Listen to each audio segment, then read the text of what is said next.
Shalom para pecinta firman Tuhan dimanapun Anda berada.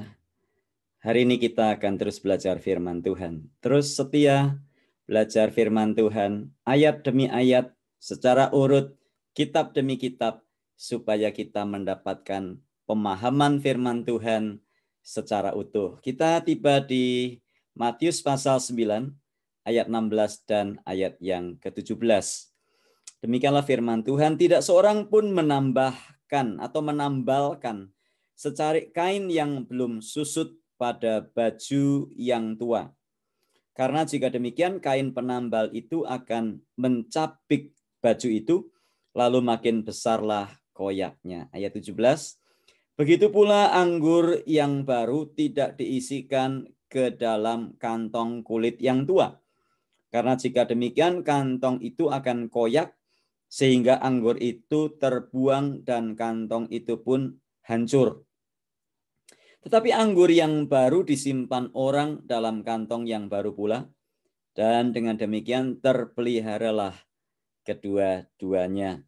Nah, ayat ini termasuk ayat yang membutuhkan perhatian kita. Ini agak boleh dikatakan agak sulit karena menyangkut kain yang belum susut, menyangkut tentang kantong kulit yang tua dan sebagainya. Nah, khususnya apabila hal ini berkaitan dengan konteksnya. Karena ayat ini agak sulit, maka biasanya orang cenderung mengambil ayat-ayat ini begitu saja dan mencocok-cocokkan dengan apa yang kita suka atau apa yang si pembicara suka. Khususnya berkaitan dengan kain yang baru, kain yang belum susut, dan anggur baru. Nah, ada juga yang mungkin karena kesulitan mengartikan ayat ini, karena mungkin tidak melihat konteksnya, maka ayat ini dialegorikan begitu saja. Khususnya anggur baru, dan berkata seperti ini contohnya dialegorikan. Saudara, anggur baru di sini berbicara tentang urapan. Lah ini apa hubungannya urapan dengan penjelasan Yesus pada waktu Yesus makan bersama dengan para pemungut cukai dan Matius? Dan apa hubungannya ketika murid, kita sudah belajar kemarin dari ayat yang ke-14 dan 15, murid-murid Yohanes dan orang-orang Farisi mempertanyakan kenapa murid-murid Yesus tidak berpuasa seperti mereka. Nah, apa hubungannya dengan urapan? Tidak ada hubungannya. Tetapi ya karena kita karena kita tidak lagi mempedulikan konteks. Pokoknya yang penting yang mendengarkan suka dengan apa yang saya sampaikan. Lalu ada lagi yang berkata, saudara, anggur di sini berbicara tentang sukacita baru. Ada lagi bahkan yang mengartikan anggur di sini sebagai berkat-berkat. Jadi saudara, anggur baru adalah berkat-berkat yang dari Tuhan, yang Anda dan saya harus menerimanya dengan hati yang baru, bukan dengan hati yang lama. Ya, cocok-cocok saja kalau mau dibegitukan ya. Terus lagi kita komentar, wah ini pewahyuan yang luar biasa ini. Ya, tapi sayangnya tidak sesuai dengan arti yang Yesus maksudkan, karena memang konteksnya tidak seperti itu. Jadi memang kita tidak boleh menafsirkan Alkitab semau kita. Kita lepas-lepas begitu saja, lalu kita berikan arti, lalu kita berikan simbol-simbol dan lambang-lambang, semuanya lambang, dan sebagainya. Nah, itu sebetulnya satu penafsiran yang kurang tepat, ya, cenderung cocokmologi dan comotologi. Nah, jadi bagaimana? Nah, arti yang dimaksud oleh Alkitab adalah arti yang sesuai dengan konteksnya. Nah, barulah nanti pada penerapannya mungkin kita bisa memperluas lebih jauh lagi. Tetapi artinya kita tidak boleh menyimpang dari situ. Kita tidak boleh memaksakan arti dari luar kepada teks Alkitab dengan pola pikir seperti ini. Saya sudah punya konsep sendiri. Misalnya tentang hidup yang diberkati. Hidup yang diberkati itu satu, setia. Lalu yang kedua, takut akan Tuhan. Lalu yang ketiga, hidup yang diberkati itu adalah hidup dalam doa. Nah, kemudian saya cari-cari ayatnya. Ya, ini yang namanya metode pemahaman Alkitab deduktif. Atau bukan eksegesa tetapi aisegesa. Artinya kita memaksakan sesuatu dari luar. Ini sesuatu yang kurang pas. Karena ayat-ayat itu seharusnya ini yang disebut sebagai induktif, dan eksegesis artinya adalah membiarkan teks Alkitab berbicara kepada kita sesuai dengan konteksnya, dan dari situ kita mendapatkan pelajaran-pelajaran yang seperti apa maunya Alkitab. Nah, mari kita melihat ayat yang ke-16 dan 17 ini sesuai dengan konteksnya. Ayat 14 dan 15 memberitahu kita bahwa murid-murid Yohanes mempertanyakan mengapa murid-murid Yesus tidak berpuasa seperti mereka dan orang Farisi. Nah, kita harus tahu bahwa murid Yohanes bukanlah pengikut Kristus. Yohanes adalah pembuka jalan bagi Mesias. Tetapi rupa-rupanya, kemarin sudah saya jelaskan, mungkin karena terbatasnya waktu, murid-murid Yohanes tidak memahami apa yang sebetulnya dimaksudkan oleh Yohanes. Dan di bagian yang lain kita membaca orang-orang Farisi juga mempertanyakan hal itu. Sehingga mereka mempertanyakan kepada Yesus. Dan Yesus menjawab, dapatkah sahabat mempelai laki-laki berpuasa, sedangkan dia sedang ada di situ dengan mempelai laki-laki? Latar belakangnya adalah latar belakang budaya mereka pada waktu itu. Saat ada pernikahan, maka para sahabat akan berpesta kurang lebih 1 minggu bersama dengan mempelai. Kalau mereka berpesta, jelas tidak ada yang berpuasa. Nah, di situ Yesus sedang menjelaskan siapa dirinya. Dia adalah Mesias yang dijanjikan. Dia adalah juru selamat yang dijanjikan. Dan dia adalah mempelai itu. Oleh karenanya para sahabat berpesta bersama dengan dia. Akan tiba waktunya bahwa mereka nanti akan berpuasa. Itu yang dikatakan Yesus di dalam ayat yang ke-14 dan 15. Dan para murid Yohanes dan pengikut Kristus, murid Yohanes dan orang-orang Farisi di situ, maaf saya tadi salah sebut ya. Mereka sibuk dengan kain lama dan kantong kulit yang tua. Mereka sibuk dengan yang lama, mereka sibuk dengan tradisi. Saya sudah jelaskan kemarin dalam tayangan YouTube saya yang berjudul Kok Tidak Puasa, bahwa menurut Taurat mereka diharuskan berpuasa hanya 1 tahun sekali, tapi mereka melakukannya seminggu 2 kali. Lalu kemudian puasa itu kan hari merendahkan diri sebetulnya. Tetapi hari merendahkan diri menjadi berubah maknanya karena mereka melihat orang lain kok tidak melakukan seperti apa yang saya lakukan. Jadi hari merendahkan diri menjadi hari menyombongkan diri. Karena mereka mempertanyakan, kenapa kamu tidak puasa seperti saya berpuasa?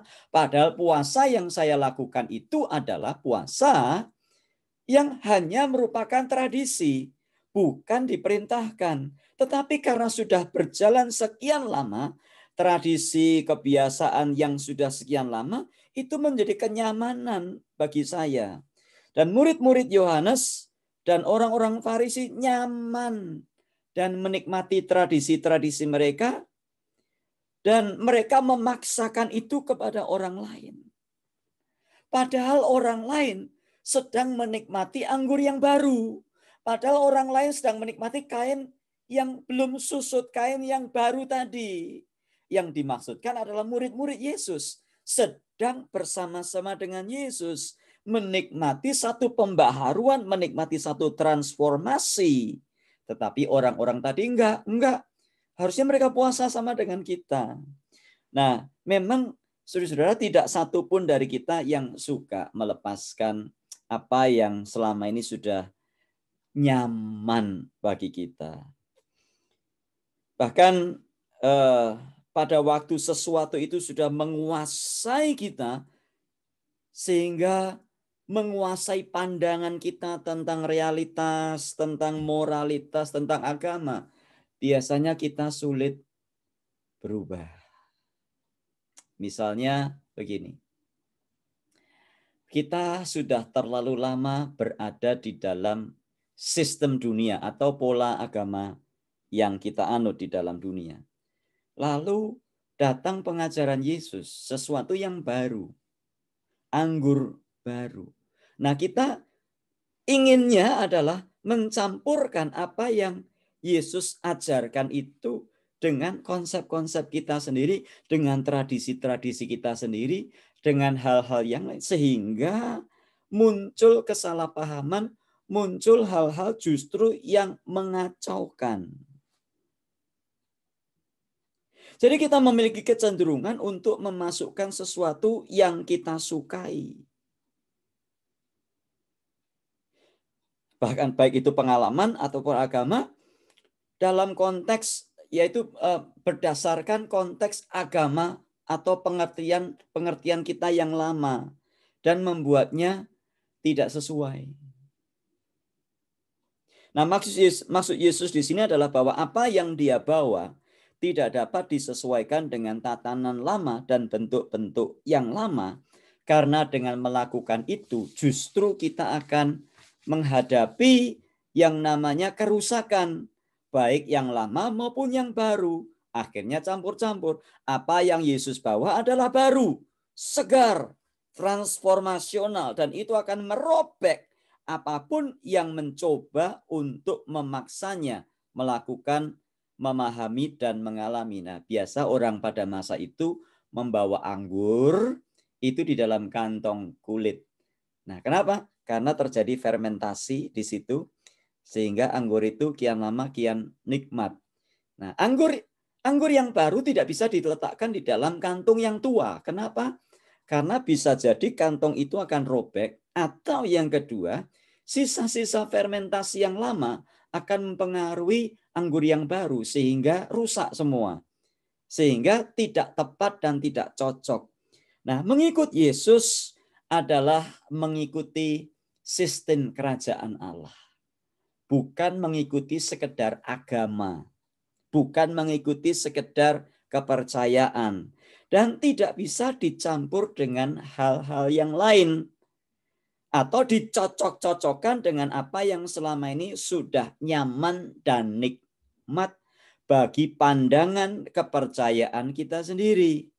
Nah, Yesus karenanya menawarkan sesuatu yang baru yang tidak bisa dicampur. Karena Yesus berkata tadi kepada murid-murid Yohanes dan orang-orang Farisi, ya, bagaimana mungkin mereka berpuasa sedangkan mereka bersama dengan mempelai? Mereka sedang menikmati pesta, mereka sedang menikmati anggur yang baru. Nah, apa aplikasi bagi kita? Aplikasi bagi kita adalah yang khususnya berkaitan dengan konteks, ya. Kira-kira begini, di dalam Perjanjian Lama kita belajar bahwa salah satu tanda perkenanan Tuhan adalah kekayaan dan kesehatan. Itu sebabnya Ayub bergumul karena kekayaannya habis, lalu kesehatannya juga merosot. Nah, kemudian saudara-saudaranya, teman-temannya menasihati dia, mungkin kamu berdosa kali, makanya kamu sakit, ya. Tidak ada orang benar itu seperti itu, hartanya habis, mungkin kamu salah loh. Nah, kenapa? Karena memang konsepnya seperti itu. Nah, konsep seperti itu tidak bisa dibawa bagi kita yang hidup mengenal Kristus hari ini. Sehingga kita menghakimi orang dan berkata, kalau orang sakit-sakitan, lalu kita bertanya, sudah perpuluhan belum? Sudah persembahan sulung belum? Ya. Atau kita berkata, mungkin ada dosa, ya. Coba diperiksa, mungkin dosa masa lalu, mungkin dosa Adam dan Hawa dan sebagainya. Nah, Kristus membawa sesuatu yang baru. Kristus membawa satu kenyamanan, kenikmatan, sukacita, transformasi yang baru. Sehingga orang-orang pada waktu itu, kalau kita kembali lagi kepada contoh yang saya beri tadi, sehingga orang-orang yang sakit, khususnya kena kusta dan sebagainya, dianggap kena kutuk. Orang yang tidak kaya dianggap kena kutuk dan tidak mendapatkan perkenanan Tuhan. Itu sebabnya kita belajar ada doa Yabes. Kiranya engkau memberkati aku berlimpah-limpah dan memperluas daerahku. Kiranya engkau menyertai aku dan melindungi aku daripada malapetaka sehingga kesakitan tidak menimpa aku. Itulah doanya Yabes. Saya tidak anti kepada orang nyanyi doa Yabes. Tetapi yang saya maksudkan di sini adalah keliru. Kalau konsep kita adalah tanda perkenanan Tuhan adalah melalui kekayaan, promosi, lalu kesehatan, dan kita memandang orang yang kurang kaya sebagai orang yang kena kutuk. Kalau pendetanya itu diberkati berlimpah-limpah, wah ini pendeta diperkenan Tuhan. Kalau pendeta ini naik Toyota Alphard, wah ini pendetanya diberkati dan diperkenan Tuhan. Kalau pendetanya cuma naik Avanza atau naik Daihatsu Hijet, Hijet 1000 tahun 80, aduh ini pendeta mungkin koreksi dirilah, mungkin tidak berkenan di hadapan Tuhan. Terlalu naif kita kalau kita menilai dan menghakimi orang seperti itu.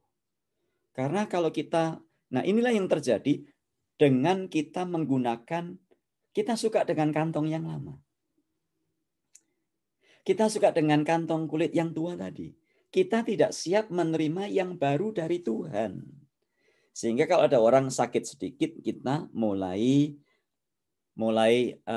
saya katakan ya lancang.